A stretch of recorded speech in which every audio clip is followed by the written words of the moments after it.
Hello and welcome to the racing-based preview of Emirates Stakes Day. Last day of the Flemington Carnival. Not a lot of success for punters on Melbourne Cup Day with 100-to-1 shot saluting, but I'm sure there was a few with a big ticket winner, and hopefully we can find one of those on Stakes Day. So to help me find a winner, as usual, I've got Rick Chapman on the other line. Rick, how are you, mate? Oh, I'm broke and licking my wounds after Tuesday. Yeah, most of the country's with you there, mate. You know, like I said, a few had the lucky win on Prince of Penzance, but I think they were probably 1,000-to-1. So anyway, we'll focus on this Saturday, see if we can come up with a winner for Stakes Day, and go from there. Yeah. So the first one, Rick, the Darley Classic, mate. How do you see that one playing out? Oh, well, how do you go past Chautauqua? He's proven himself the best sprinter in the land. Look, Terra Vista was knocked from pillar to post in that race. Chautauqua won so brilliantly last start. But if he'd had a good run, would he have been able to go with Chautauqua? It's hard to say. Probably not. So you'd nearly have to go for Chautauqua to win that. But I'm expecting Terra Vista to run a vastly improved race. First of all, it goes from James McDonald to Hugh Bowman. We know that's worth 2 lengths right there. Sri Candy, Boban, all going to be hard to beat, but yeah, Chautauqua to win from Terra Vista and Sri Candy. Mind you, I think Sri Candy might run a really cheeky race because she might get a pretty soft run out in front there, especially if Tiger Tease tries to hook back like it did last start. Interesting. Oh, no, Buffering's in there. He'll go hard. So now all Chautauqua from Terra Vista and Sri Candy. Yeah, mate, well, I declared Chautauqua would prove himself as the best sprinter in the Manikato, and that turn of foot's just superior. But I'm jumping ship for Stakes Day, Rick. What? Yes, I am, mate. Sorry, phone got off, bad timing. Yeah, I'm with Strakandi, Kieran Maher's mare. The wet track's the thing that's got me concerned, Rick. They've copped a lot of rain, and they're going to cop some more before Saturday. She's unbeaten on 3 starts on slow and heavy going. So with that in mind, you look at her running the Manikato. She drew the widest gate.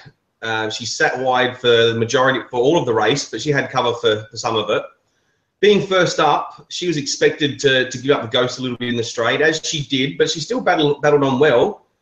Now, I think if Chautauqua drops a length, which I think he has on his last few fourth up runs, I think the race is there for taking with Strakandi, and the wet track, although Chautauqua won the TJ Smith on a wet track, I think she'll be the superior wet tracker, and at $9, I'm going to go for Strakandi.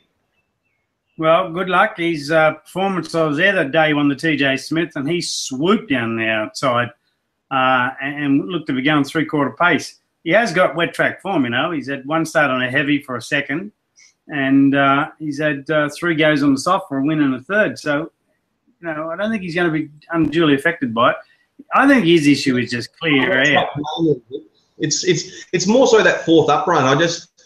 He seems to drop a length on his fourth up run. I knew last time he peaks third up every time, but like I said, it's not a major loss. But you know, a length in a race like this, wet track. It depends on how the track's going to play the day as well, I suppose, Rick. You know, it's out wide was the place to be on the first couple of days of the carnival, but Oaks Day so far, inside was the place to be, but on Oaks Day it's out wider. So depends how the track's playing, but I just like the value. $9, as I said, should get a good run out in front, and second up, she might be too good.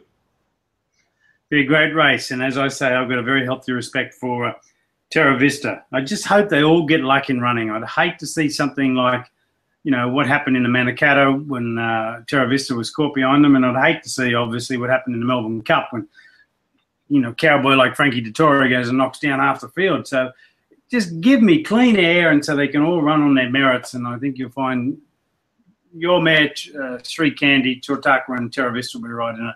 But another great race. Love to get odds against. Sure, actually, one I don't mind at decent odds as well is Lamosty, Rick.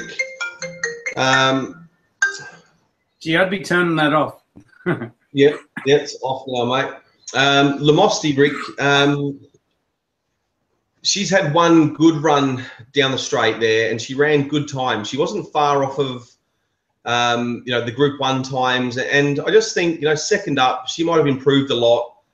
I think if there's a knockout coming, I think it might be from Lamosty. Yeah, I just don't think she's in the same grade. But anyway, we'll soon see. Okay, the other big one for the day, Rick, we got the Emirates Stakes. How do you see that one playing out? I think Bow Creek wins easily. I think he might be a superstar. I was very impressed with Turn Me Loose last start. And obviously, I've been a Lucky Hustler fan for a long time, but he was beaten on his merits by Turn Me Loose last start. Arod, they say he's working the house down. His European form makes him hugely hard to beat. Magic Artist was certainly beaten out of, well, at least placing. I don't know whether he would have got Galo Chop, but he certainly was unlucky in that race. And whenever Gay sets a horse for a 2,000-metre race and puts it back to a mile, then it's always hard to beat too. So Ecuador's got to be right in it. Disposition's form is outstanding. Well, queue them up for second and third, but Bow Creek just goes whoosh, wins by 2.5. And I think Magic Artist and Turn Me Loose will battle it out for second and third.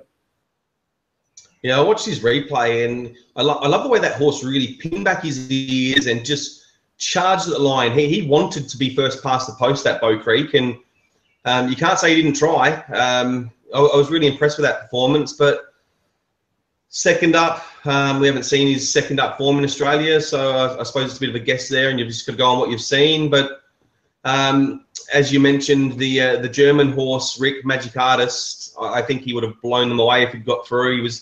He was held up firstly, and then he picked himself up and started to charge the line again, and then blocked right on the line. So I think he would have won by a couple of lengths, Magic Artist, Rick. He was a massive run, and that's where my money will be.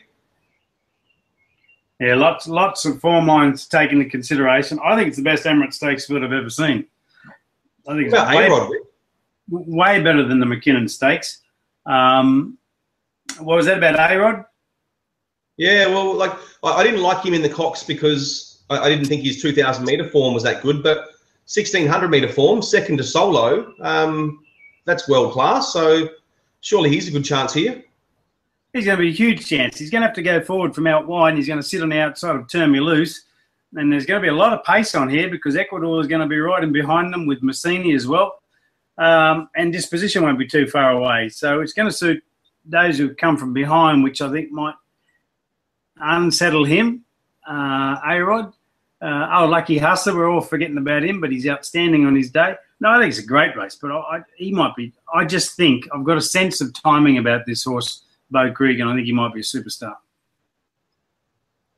Yeah, sure. And the one thing punters got to be wary about, Rick, I suppose, is the Emirates always throws up a rough result. You had 50 to 1, 80 to 1 shots winning this race consistently, 25 to 1 shots. So obviously you can look at the obvious chances on form, but if you like something at big odds, don't be hesitant to put it in there. So anyway, Bow Creek for you, Magic Artist for me. Anything else that stands out among the program, Rick?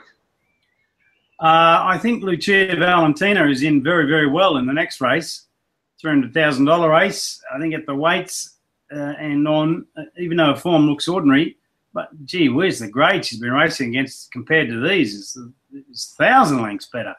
She gets clean air. Damien Oliver's, I think, a substantial booking. She just blouses them for mine.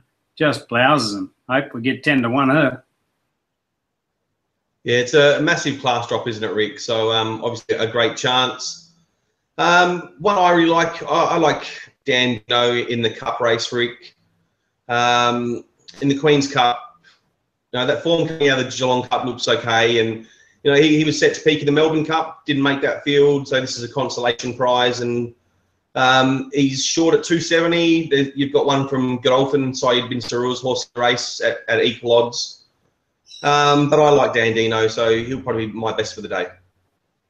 You don't have Secret Number, the horse you just mentioned from Godolphin, in it, then Dan Dino's a certainty. What we don't know is just how good Secret Number is. What we do know is that when Syed bin Sarur brings a stayer over here, they're competitive, but they're not stars, and I don't quite understand why that is. I think it's going to be a very interesting race because you've got Bonfire who'll go forward, and he'll probably have that on his own. And these gay horses find lengths when they're left alone. Bold Sniper, 2 runs back, was so bad you'd sack him, but then last start he improved dramatically. Dandino, as you say, with the all-conquering Darren Weir, he's going to be right there. He's going to get everything to suit him, Dandino. That price is justified. To me, it looks like a standout trifecta. Dandino and Secret Number and Bonfire for third. Yeah, it could be the way to go. Nice cheap one, and just need a bit of luck there for third, you would assume. So, yeah. All right, mate. Well, that's Emirates Stakes Day wrapped up. We've got our picks for the feature one. Hopefully, one of us has found the winner, and our best for the day salute each as well. Yeah, oh yeah, absolutely. If I don't win, I hope you do. Yep, same here, mate. And that might be it for the Melbourne Spring Carnival, but we'll keep coming back with our previews. We've got the Perth Carnival starting up soon, Rick, followed by Adelaide, and then we won't be far away again from Sydney and Melbourne in the autumn. So that's it for now, and we'll be back next week. Carnival time, you just got to love it. I'll become a carny at carnival time. All right, good luck to everyone on Saturday, and I hope you're all back a winner. Yeah, me too. Remember, punting is easy, and I hope it gets a lot better and easier than last Tuesday. Good luck, everyone.